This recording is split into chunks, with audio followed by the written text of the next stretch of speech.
Assalamualaikum warahmatullahi wabarakatuh. Di sini saya akan menjelaskan materi kimia organik, yaitu tentang lipid. Perkenalkan, nama saya Husnul Khotimah dengan NIM 251252501. Saya dari kelompok 7 dari kelas CD.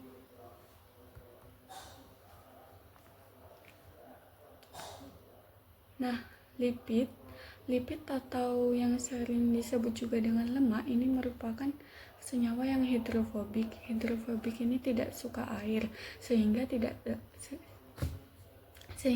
dapat larut dalam air, tetapi dapat larut dalam pelarut organik seperti kloroform, ether, benzena, metanol, dan lain sebagainya. Nah, lipid ini terdapat di dalam tubuh manusia, terutama di dalam otak, di jaringan lemak, di aliran darah, yang berperan penting dalam metabolisme tubuh manusia. Dan pada lipid atau lemak ini mengandung unsur karbon, hidrogen, dan oksigen.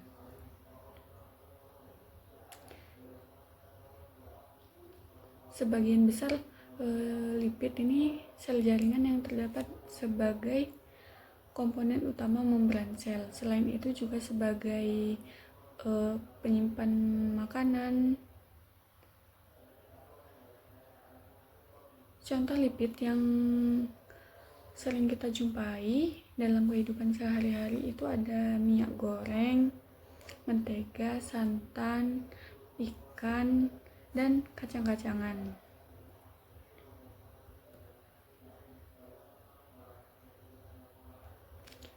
Selanjutnya, jenis-jenis lipid. Yang pertama ada asam lemak. Asam lemak ini merupakan asam karboksilat, asam monokarboksilat yang memiliki rantai panjang. Adapun rumus dari asam lemak itu sendiri yaitu ada CH3, CH2N, COOH atau CnH2n plus 1 COOH. Dan rentang ukuran dari asam lemak ini biasanya karbonnya itu terdapat 12 atau 24. Asam lemak dibagi menjadi dua lagi, yaitu ada asam lemak jenuh dan tidak mengandung ikatan rangkap, sedangkan yang asam lemak tak jenuh ini mengandung ikatan rangkap. Jadi pada asam lemak jenuh ini tidak mengandung ikatan rangkap, berarti rantainya itu lurus, tidak mengandung rangkap, mungkin lebih panjang rantainya. Karena lebih panjang, maka titik lelehnya itu juga semakin tinggi. Sedangkan asam lemak tak jenuh mengandung ikatan tidak rangkap, sehingga karena mengandung ikatan rangkap yang biasanya membuat rantainya itu kan ada rangkapnya. Nah, rangkap ini yang membuat rantainya ini bengkok. Jadi molekul-molekulnya ini tidak tersusun rapat sehingga titik lelehnya itu rendah.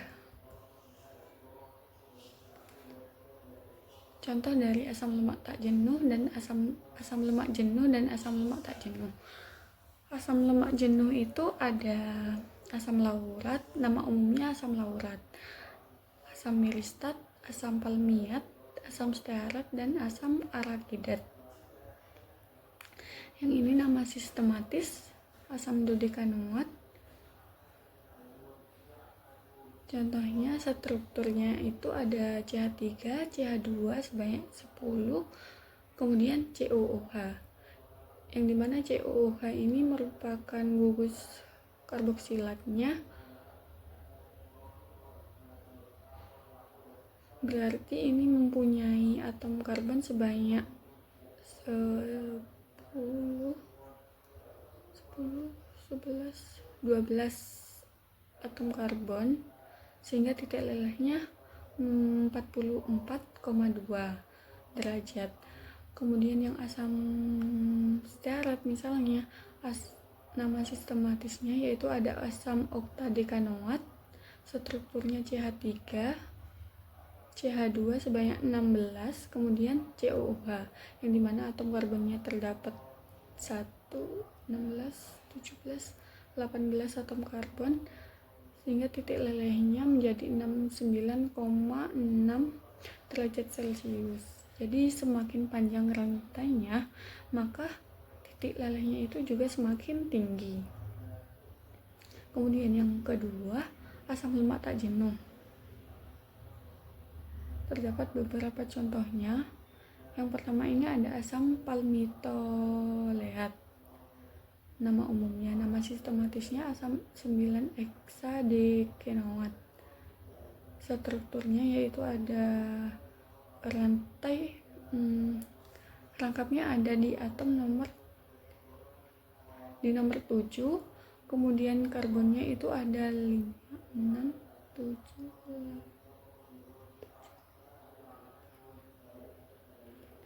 9, 14, 15, ada 16 karbon, titik lelehnya minus 0,5 derajat Celcius.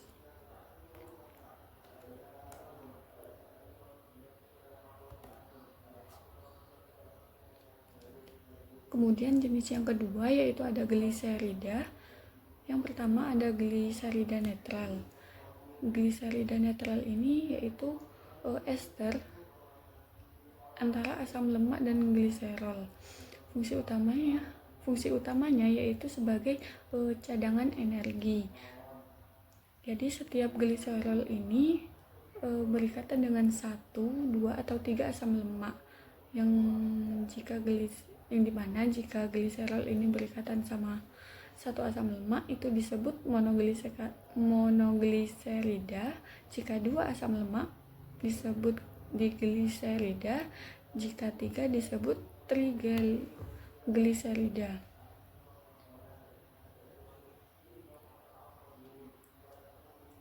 Contohnya yaitu ini gliserol, kemudian ditambah asam lemak, ditambahkan dengan 1 asam lemak, maka menjadi monogliserida. Sedangkan gliserol yang ditambah dengan 2 asam lemak menjadi digliserida, sedangkan yang ditambah 3 asam lemak menjadi trigliserida.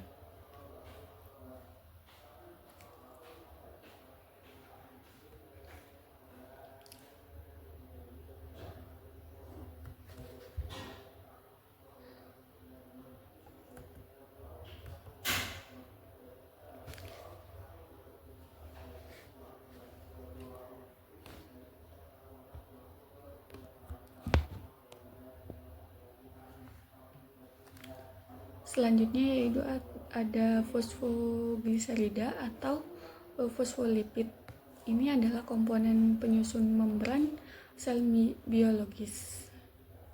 Strukturnya yaitu ada gliserol yang dimana terdapat juga 2 gugus hidroksi yang terdapat pada posisi karbon yang pertama dan karbon kedua gliserol, dan gugus fosforil yang mengikat gugus X nantinya yang biasanya bersifat polar, sehingga molekul gliserofosfolipid ini bersifat amfilik. Amfilik ini yang mengandung gugus hidrofilik atau gugus polar yang berupa X, dan nonpolar ini hidrofobik yang terdapat pada residu asam lemak. Contohnya ini contoh struktur dari fosfolipid.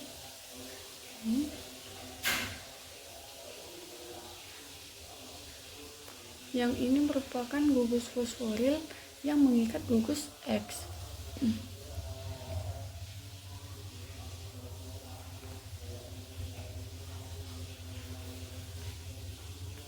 Kemudian lanjutan yang tadi Residu asam lemak ini pada posisi karbon yang pertama, gliserofosfolipid, umumnya merupakan asam lemak jenuh.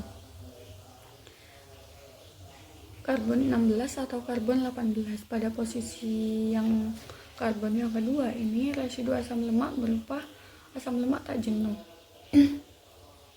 Karbon 16 sampai karbon 20. Dan enzim yang dapat menghidrolisis fosfolipid ini biasanya disebut dengan fosfolipase. Berikut contoh dari fosfolipid, yaitu ada asam fosfatidat, fosfatidil etanol alamin, fosfatidil kolin, fosfatidil serin, dan fosfatidil gliserol. Kemudian yang ketiga yaitu lipid non-gliserida, yang dimana berarti pada jenis lipid ini tidak mengandung gliserol. Jadi asam lemak ini langsung bergabung dengan molekul-molekul yang bukan dari gliserol. Contohnya yaitu ada sphingolipid. Sphingolipid ini yang terdiri dari sphingosine sebagai kerangka utamanya, jadi bukan dari gliserol lagi.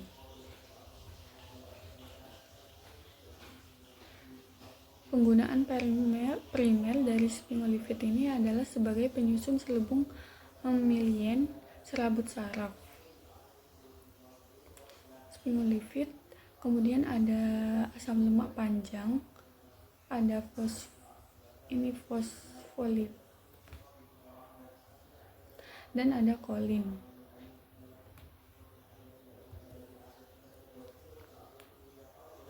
Yang selanjutnya yaitu ada kolesterol, berhubungan dengan pengerasan arteri. Dalam hal ini menimbulkan plaque pada dinding arteri yang mengakibatkan peningkatan tekanan darah karena arteri ini menyempit.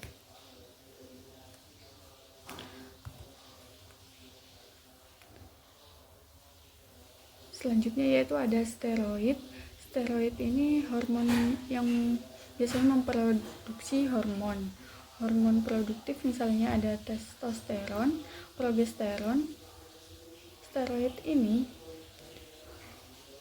dan contoh yang lain adalah kortison. Hormon ini berhubungan dengan proses metabolisme karbohidrat, penanganan penyakit artritis reumatoid, asma, dan gangguan pencernaan dan sebagainya.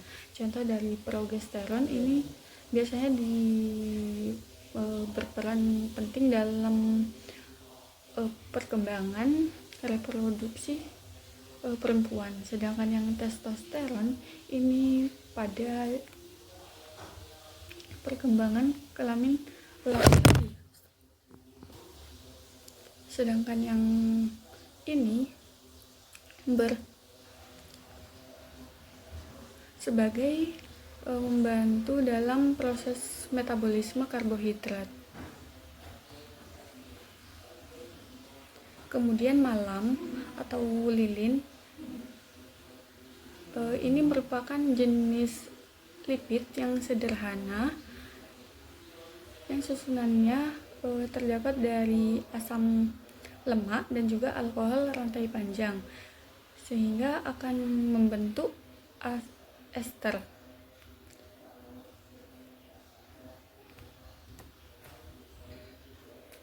Yang keempat, berdasarkan strukturnya, lipid sederhana. Yang pertama, lipid sederhana atau hemolipid. Ini merupakan lipid bentuk ester yang mengandung karbon, hidrogen, dan oksigen. Contohnya yaitu ada lemak, ester lemak, gliserol, dan lilin yang tadi. Kemudian ada lipid majemuk, senyawa yang mengandung bahan-bahan lain selain alkohol dan asam lemak. Contoh fosfogliserida tersusun atas gliserol, asam lemak, dan kaolin. Yang ketiga yaitu ada lipid turunan, senyawa-senyawa lipid yang tidak dimasukkan dalam kedua kelompok lipid di atas ini, yang berasal dari hidrolisis lipid sederhana atau lipid majemuk ini, contohnya steroid, karotenoid, dan vitamin yang dapat larut dalam air.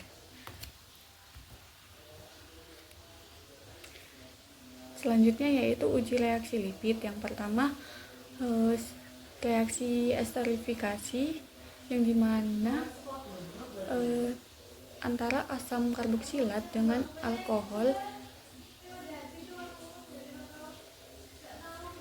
yang menggunakan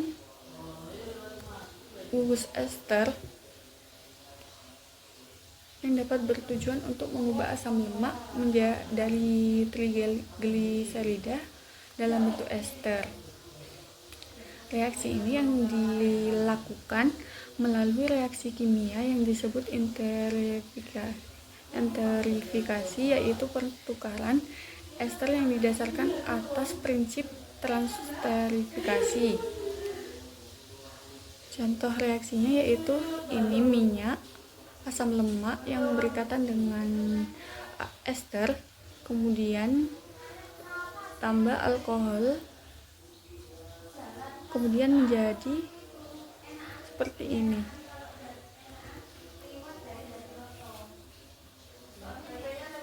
Yang kedua yaitu ada reaksi hidrogenisasi. Reaksi ini reaksi adisi hidrogen ke dalam rantai asam lemak tak jenuh pada sisi karbon yang mengandung ikatan terangkap. Reaksi hidrogenasi mengubah lemak tak jenuh menjadi lemak jenuh. Reaksi hidrogenasi ini akan dipercepat dengan proses pemanasan dan adanya katalisator, misalnya nikel.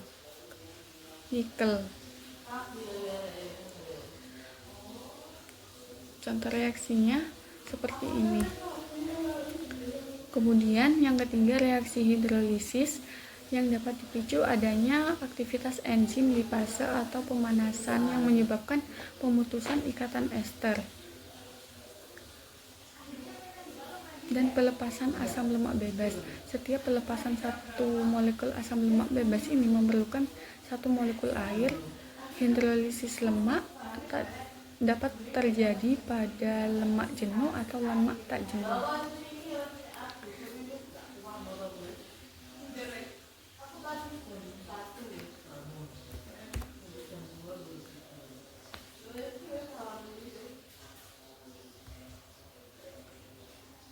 Baik, mungkin itu saja yang bisa saya sampaikan. Kurang lebihnya saya mohon maaf. Terima kasih. Wassalamualaikum warahmatullahi wabarakatuh.